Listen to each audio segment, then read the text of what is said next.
Magandang araw mga kaibigan. Bigyan natin ngayon ng opinion, reaction itong post ang balita ngayon tungkol sa pahayag ni Senate President Soto na mas malala daw ang flood control corruption panahon ni PRRD kaysa ngayon. Sinagot siya ni Congressman Barsaga.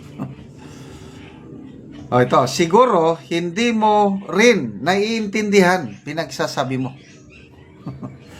Nagbigay reaksyon ni Cavite 4th District Representative Kiko Barsaga matapos igiit ni Senate President Tito Soto na ang kasalukuyang investigasyon sa flood control projects ay nagsilbing catalyst lamang at mas malala raw ang anomalya noong Duterte administration.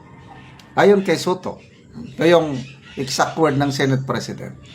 Ang catalyst dito, yung nabuko sa Marcos admin, ang nangyari tuloy, when you look back, okay, paglingon mo, mas matindi pala at doon pala nagsimula ang malalaki doon sa 2016 to 2022. Ito lang ang dahilan kung bakit nabuko at nabisto. Sa kanyang official Facebook, binaliwala ni Representative Barsaga ang tila pagsisikap ni Soto na ibaling ang usapan palayo sa kasalukuyang administrasyon. Ito ang post ng matapang na kongresista. Magre-reply sana ako, kaso hindi ko na maintindihan ang pinagsasabi mo. At siguro, hindi mo na rin naiintindihan ang pinagsasabi mo.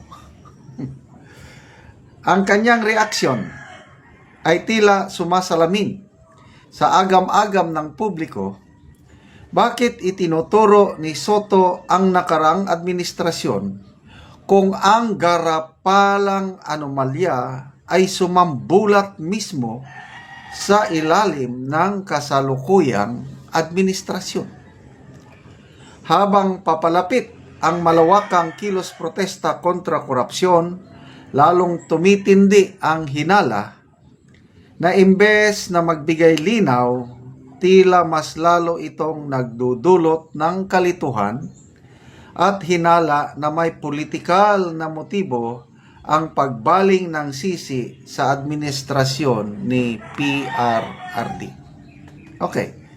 So ito po, labanan na po ito, nasa Court of Public Opinion.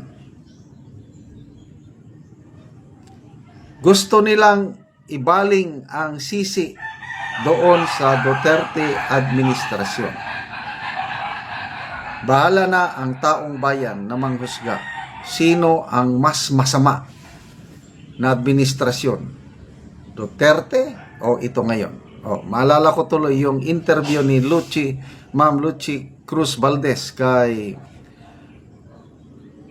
Attorney Guanzo. Tinanong, ano ang mas corrupt? Previous administration o ngayon? Sabi niya, hindi na nag-isip. Champion of champion ngayon. This is the most corrupt. Ito ngayon. Most corrupt. Sino ang nagkaroon ng most corrupt budget in our nation's history? Di ba ito, ang 2025 budget? Most corrupt. Pati mismo si Senator Lacson nagsabi, most corrupt. Senator Frank Dillon, mas corrupt. Professor Cielo Magno, most corrupt. Kahit mga businessmen, mga sinasabi nila, most corrupt. Tapos, ibabali nyo ang sisi kay Duterte na mas malala. Come on! Bring it on! At depende na sa taong bayan. Basta ko, personal experience ko ito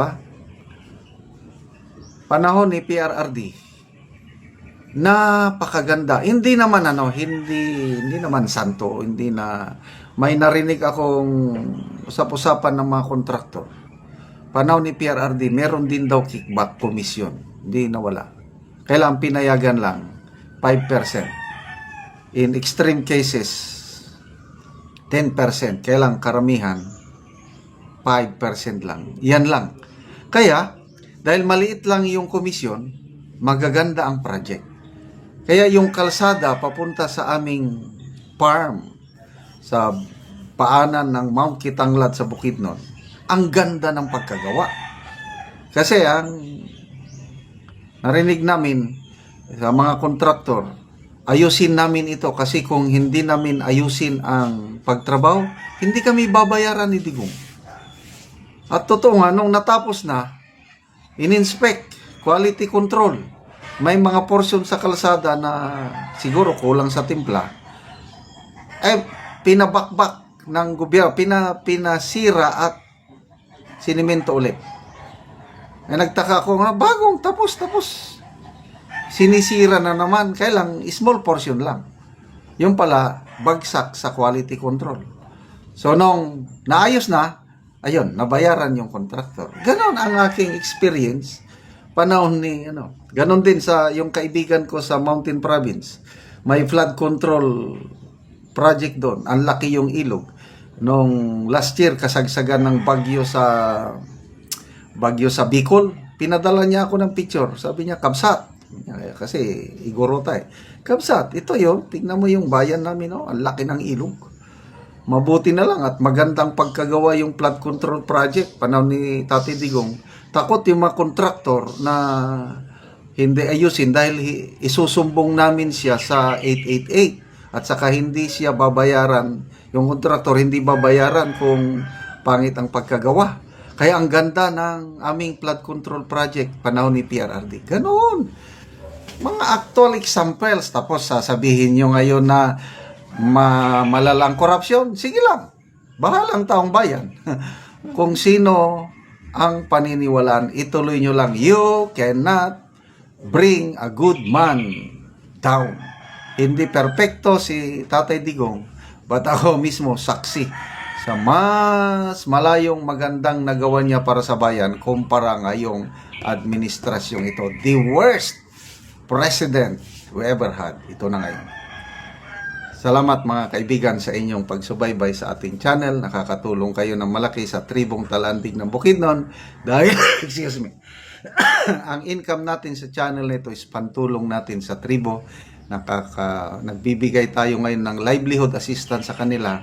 Nagpapatanim tayo ng saging lakatan at Arabica coffee. So, panoorin nyo ang video na ito. Ano ko sa saging lakatan ni Manoy Sidrino nga namunga na. So, muna ni ang iyang saging lakatan nga namunga na iyang pagaputoson para nga sinaw ug maayo ang iyang bunga. So, pila na Manoy kasipi gani Manoy? Siyam.